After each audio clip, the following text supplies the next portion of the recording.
আল্লামা সাঈদীর বিরুদ্ধে যে মামলাগুলো দিয়েছিল তার ভেতরে একটা ছিল ধর্ষণের মামলা। যেই মহিলাকে ধর্ষণের মামলা দেওয়ার জন্য ওই মহিলাকে নিয়ে এসেছে এই যে অ্যাডভোকেট তাজুল ইসলাম, উনি জিজ্ঞাসা করছে, মা আপনাকে আল্লামা সাঈদী ধর্ষণ করেছে? বলছে জি হ্যাঁ। আপনার জন্ম তারিখ কত, জন্ম সাল? যে 1975। 1975 সালে আপনার জন্ম, আর 1971 সালে উনি আপনাকে ধর্ষণ করেছে। ওটা কি রুহের জগতে? এ পোড়াটা যে বানোয়াট, এটা আমি নিজের জীবন দিয়ে টের পেয়েছি। কারণ 3টা বছরে ওরা আমার এই বানোয়াট মিথ্যা একটা মামলা সাজিয়ে ফাঁসির কন্ডেম ছেলে রেখে দিয়েছে। 3 বছর আমার জামিন দেয়নি, অথচ আগস্টের 5 তারিখের পর শুধু মামলাটা তুলতে দেরি। আদালত বলছে এ কি দেখে বিচার করব, এর ভেতরে তো কোনো মাল ম্যাটারস নেই। আমি যে বিচার করব কোনো কিছুই তো পাই না, শুধু জামিন না জান পুরা মামলা খারিজ করে দিলাম।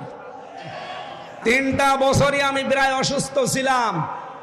মাঝে মাঝে কারারক্ষীদেরকে কিছু হাদিয়া তৌফা দিয়ে বলতাম যে ভাই কিচ্ছু চাই না, শুধু আল্লামা সাঈদীর উনি যেহেতু হাসপাতালে থাকে মাঝে মাঝে আমার একটু হাসপাতালে নিয়ে চলেন, অন্তত 10-15 মিনিট সময় পাই, আল্লাহর ওলির কাছ থেকে শেষ কিছু কথা শোনা যাবে।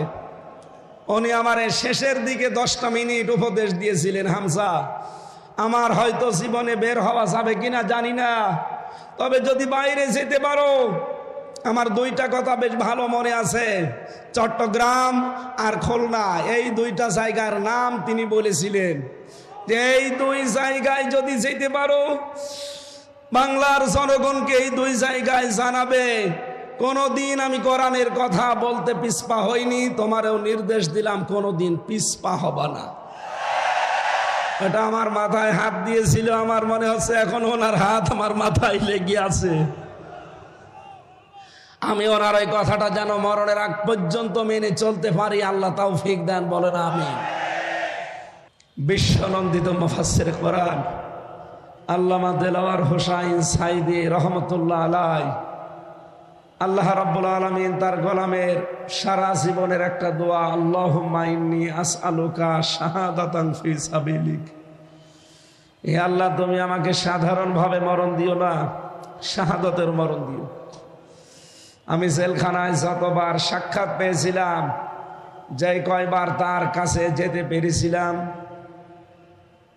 বারবার বলতেন, হামজা আল্লাহ আমাকে যেন সাধারণভাবে মরণ না দিও।